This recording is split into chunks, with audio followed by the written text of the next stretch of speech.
So surprises with The Little Mermaid. I, of course, read the book, Hans Christian Andersen book.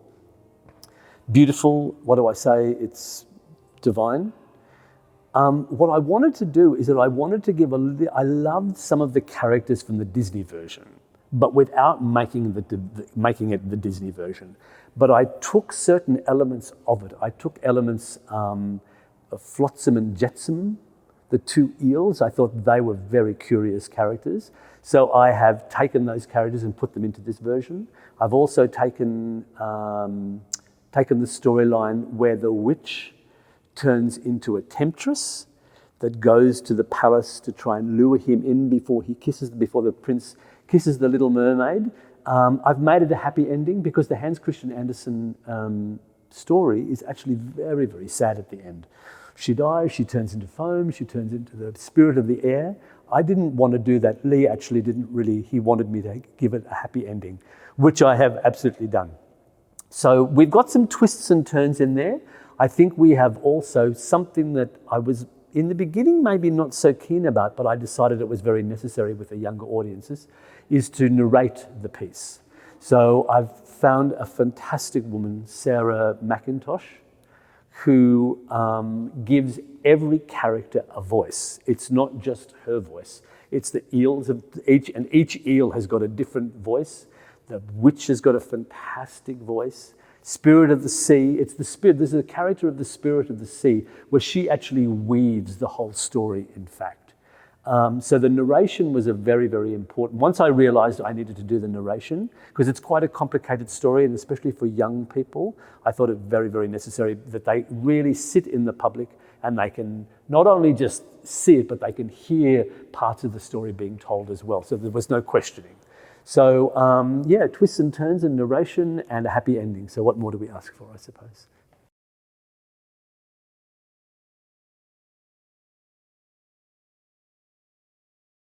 I've known Zoe for years now, but it was actually the first time that we've really collaborated on something new like this. Fantastic woman, always knew she was talented, but oh boy, what she has come up with now is it's actually beyond my expectations, I have to say. The designs were beautiful. We spoke obviously what was needed for the choreography, what I kind of required, the look that I wanted, and then I just wanted to give her free rein. I think if you work with a designer, I didn't want to micromanage anybody. I thought it was just important I discuss what I need and let her have her artistic flow, if you like.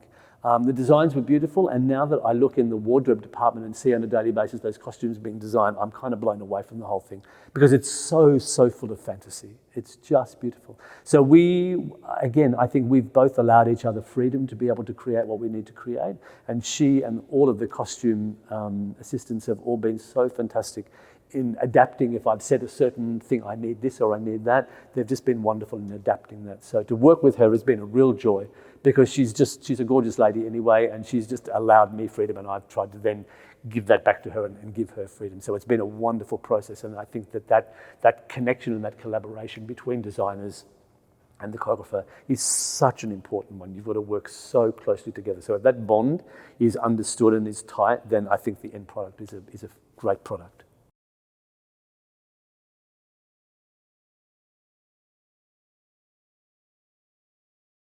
I think designers are an unbelievably important part of a production. I can have all the fantasy in my head and I can create all the steps and I can do all of that, but if it's not presented with great costumes, then it's just simply some nice steps and a nice idea.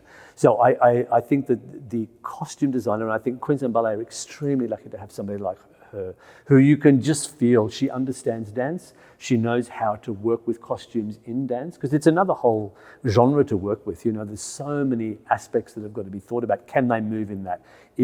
Can the men partner the women in those costumes? There's many, many different things. But the designers are unbelievably, the lighting designer, the costume designer, the set designer.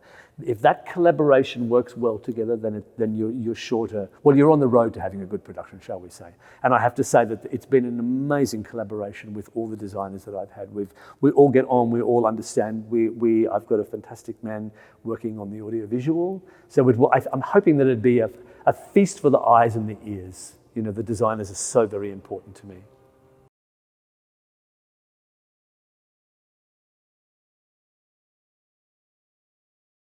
I think, well, good costumes anyway, I cannot tell you how important it is. I remember as a dancer myself wearing maybe not such great costumes and being restricted with the movement. I think that that's a very, very important thing, is to be able to, first of all, as a dancer, you've got to be able to move in the costume. So that takes a special skill for the designer to be able to understand in the design of the costume what is needed. And Zoe has absolutely understood that.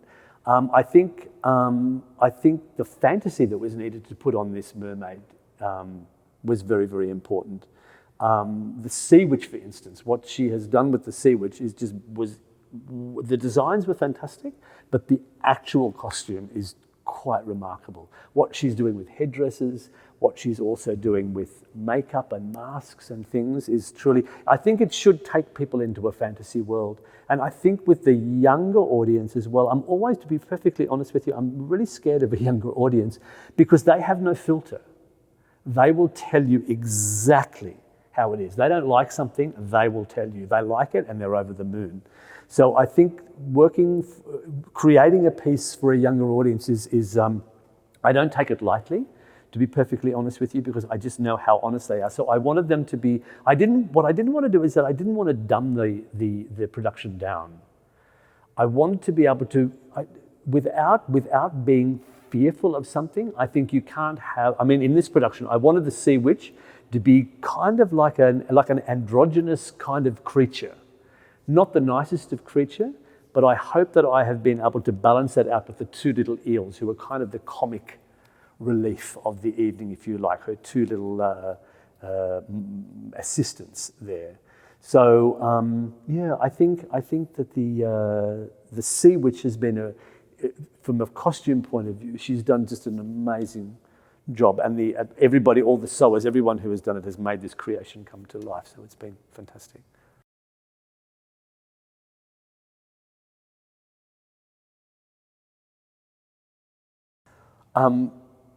I knew it would be popular, but I had never in my wildest dreams that I believed that we would be able to push another 5 performances to make it, I think, 23 performances now. So yeah, I just think it's a fantastic thing, and obviously it's something that's resonating with people. You know, it's a beautiful story.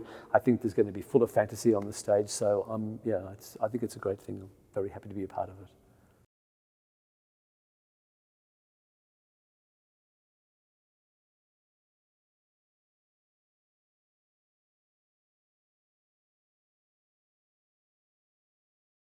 So the initial designs didn't deviate too much from what we're actually making now, which was really great because as the process evolves, sometimes ideas change quite significantly. It really came down to just kind of managing the time and the fabrics that were available that have changed things slightly. But the original designs have actually stayed really true, which has been fantastic.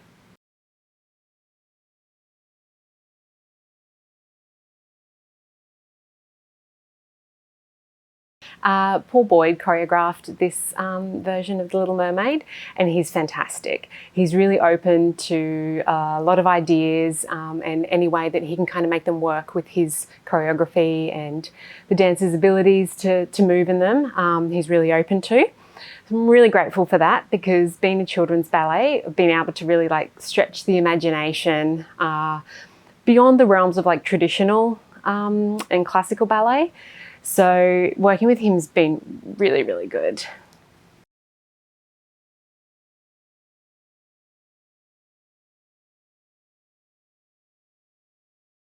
Yeah, so that's been a challenge that both myself and incredible pattern cutters and makers have really embraced. So I'm really thankful for our wonderful team because I presented the designs that I knew the silhouettes and what we needed to actually make them work would be quite a not only a collaborative process with the choreographer, dancers, cutters and myself, but also a real workshop, something a little bit beyond what we typically do. And we've surprisingly pulled it off. A lot of talent and skills in our workroom have just actually made it work. So we've been able to create the sea witch with the tentacles and keep this kind of incredible silhouette that still allows the dancer to move and bend and lift. which was really, really important. And the mermaids have these incredible tail shape, kind of from the knee to the foot, that we've done in such a way that they have no trouble going up on point and can still work really well in. So we're really quite happy and proud at how it's come together.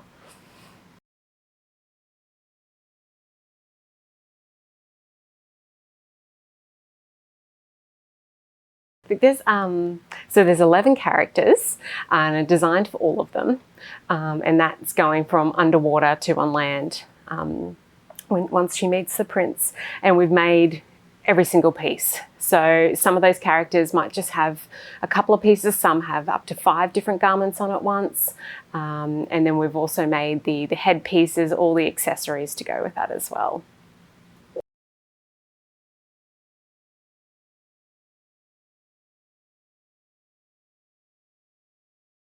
Ooh, quite a few hours. We've been on this ballet since about February this year, and that has, yeah, quite a few hands have been put to work to bring this to life. Oh my goodness, hours and incredible. It'd be up to thousands of hours now of work. A lot of details in the finishes and everything too still to come, so still many hours ahead.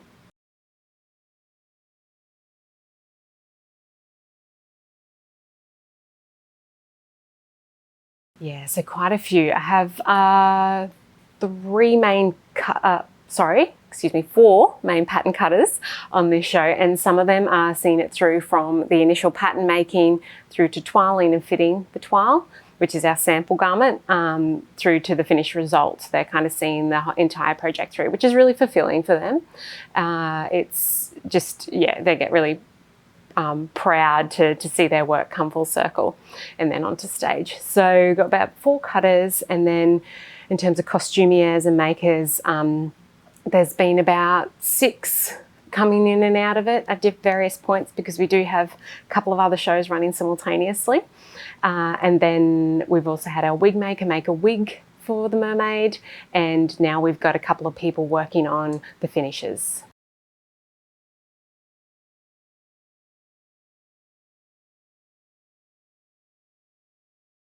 Yeah, so yes, we're really workshopping in the beginning how we actually construct those tentacles and make them. I really wanted to make sure that there wasn't anything really rigid, that when the dancers moved, the costumes not only emulated that movement, but went with it in a way. So they didn't have to kind of show exactly what the dancers were doing kind of underneath the costume, but that it would complement the movement. That was really important. So yes, in the beginning, we were really workshopping how we would make these tentacles just kind of be able to kind of come in on each other, but yet also hold their shape at the same time. And when the Sea Witch was partnering Mermaid and the eels and all these different characters, that they could still hold the frame and the silhouette of the costume and keep the movement happening. So we used neoprene, boning, and a bunch of different kind of elements came together, and we were able to achieve this kind of malleable yet strong and a solid structure of the tentacles. So we're trialling these in rehearsals now, and the choreographer Paul has been quite involved in the process, keeping him up to date, and we're really hopeful that it'll come together and work with the choreography as we'd planned. As I kind of touched on before, the fins of the mermaid were a similar challenge, but we've managed to make them in quite a malleable way as well, that they can hold their structure but kind of bend and move out of the way of the dancer when they need it.